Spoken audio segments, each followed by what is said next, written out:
สุขีมันเสมอมั่นเครือเก่าขอให้พวกหมู่เจ้าสำล้านล้วนมวลมโนสู่คนเด้อสู่คนเด้อกับ10 นิ้วอันไรแหวน2 แขนนบจอกกอกกะขอกล่าวว่าสวัสดีครับสวัสดีไปยังคุณพ่อคุณแม่ย่าเอือย่าอายน้องนุ่งลุงปานนาอา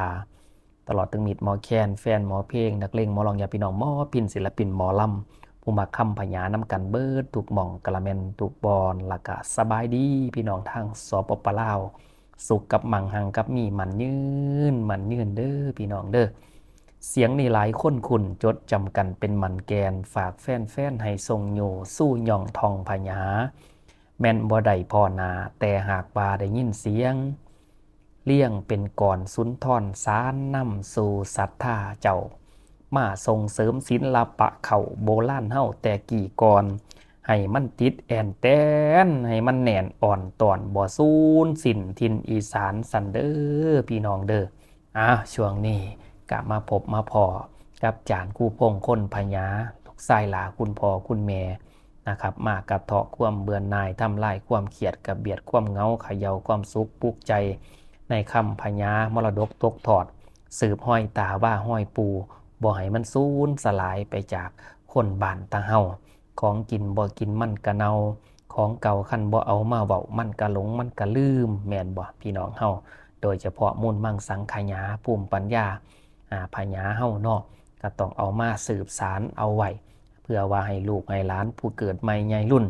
ให้มันฮู้คำพญาแล้วก็ไปสืบห้อยตาว่าห้อยปูว่าสิเป็นพญาอวยพรพญาบทกลปริศนาธรรมพญาปริศนาพญาสุภาษิตหรือพญาเกี่ยวทุกอย่างซึ่งมันมีประโยชน์ต่อลูกต่อหลานเฮาเป็นชาวอีสานก็ควรจะอนุรักษ์ส่งเสริมสร้างสรรค์เอาไว้เนาะพี่น้องบ่เว้าหลายยายห่างมื้อนี้ก็มาฮอดพระเวสสันดรกันของนางมัตสี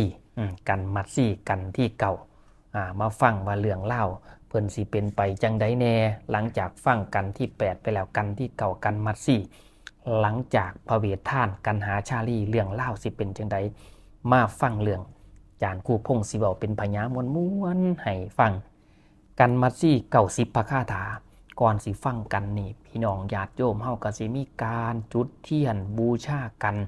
นะครับสิมี90เล่มก็สิค่อยจุดไปให้มันจบใน90กันนี่พิธีการฟังหลักก็นั่งบูชาความหมายฟังพระสงฆ์เปิ้นเทศกันมัดซี่เนี่ยคันแม่นเทศเป็นผูกเป็นกันเนี่ยโอ้ยอันนั้นมักเข้าได้กันร้อนมักเข้าเนาะพี่น้องก็มักแห่งกันมัดซี่เสียงเพิ่นมาที่กัน1กัน2กัน3สอเวียนจอร้อนเทียนเจ้ามอนที่สี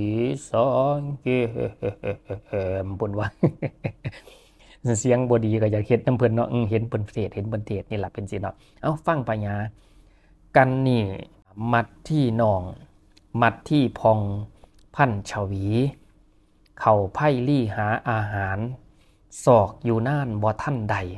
เป็นหยังไปน้อมื้อนี้แปลกเต็มที่เคยหาง่ายแต่ก่อนคือจังหลายมื้อนี้ไปไสดอกพอละออหน้าทาชงนเด้น้อนางมัดซี่ไปหาปลาใหม่ในมือนี่มันผิดสังเกตเข้าอาหารคู่มือนี่ผลหมากหลากไม้อาหารหลาย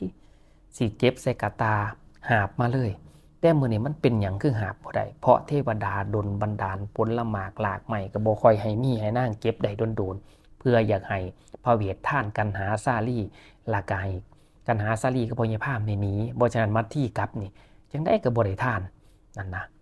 ยางเลิกไปจนบายพลบัดบ้นเที่ยวเหลี่ยวทางกับเสือคงหลับนอนขวางทางตันพะนั่งบอมไปใดเทพแปลงกายปิดทางโคงตะเว้นลงจนคอยคำผู้ฟังเอ้ยนั่งขอวอนกับบอลำจนว่าคำข่อยเสือหันหนาดอกอวยนี้คือว่าเมื่อหาผลละหมากหลากใดแล้วจนหอดคำละสิฝ่าวกับปัจเจติมาห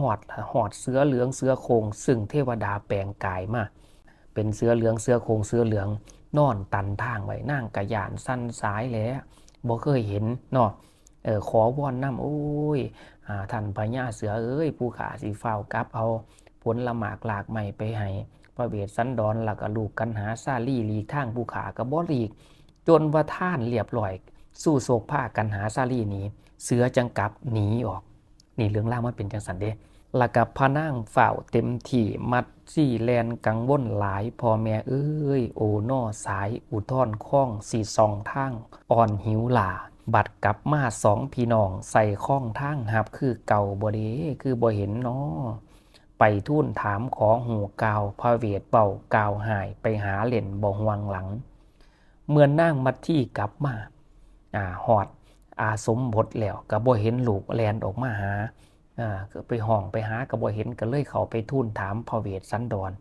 พระเวทก็ว่าเจ้าไปหาเล่นสู่อยู่ในป่าหัวก็กลับมาทำทามาถามหาลูกเนาะหายนางมัดซี่คือเว้าให้นางมัดซี่ใจบ่ดีก่อนนะ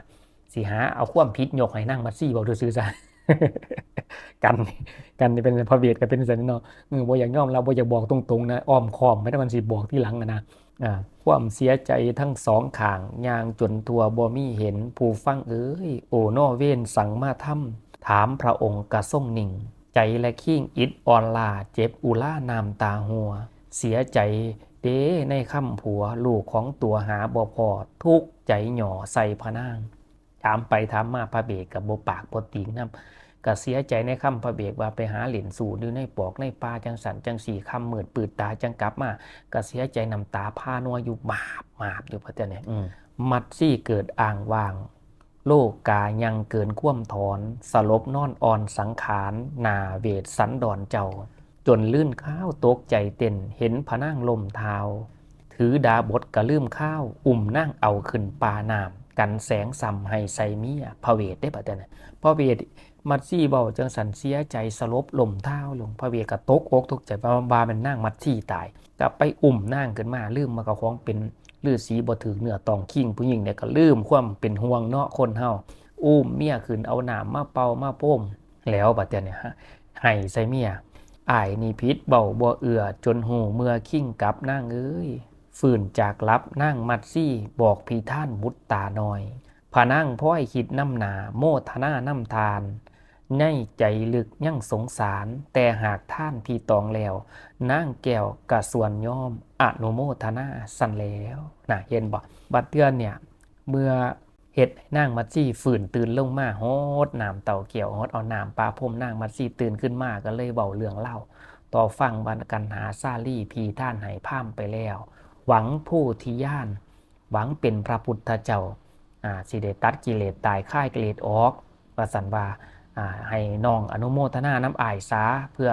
อ้ายขามวัฏฏะสงสารอ้ายก็สิบ่ได้ขามผู้เดียวเอาลูกเอานางมัดซี่เอาคนขามน้ำลายคนเด้ว่าสันว่ามัดซี่ได้ฟังจังสันก็อนุโมทนานำเนี่ยเรื่องเล่าของนางมัดซี่90พระคาถากันมัดซี่ก็จบซ้ำนี่แต่มาฟังอานิสงส์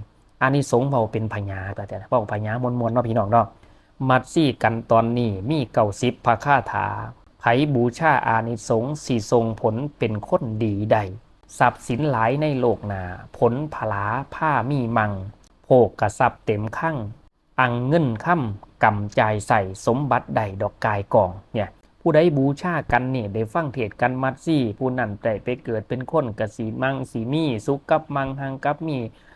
รวมร่ำรวยโภคกทรัพย์เพิ่นว่า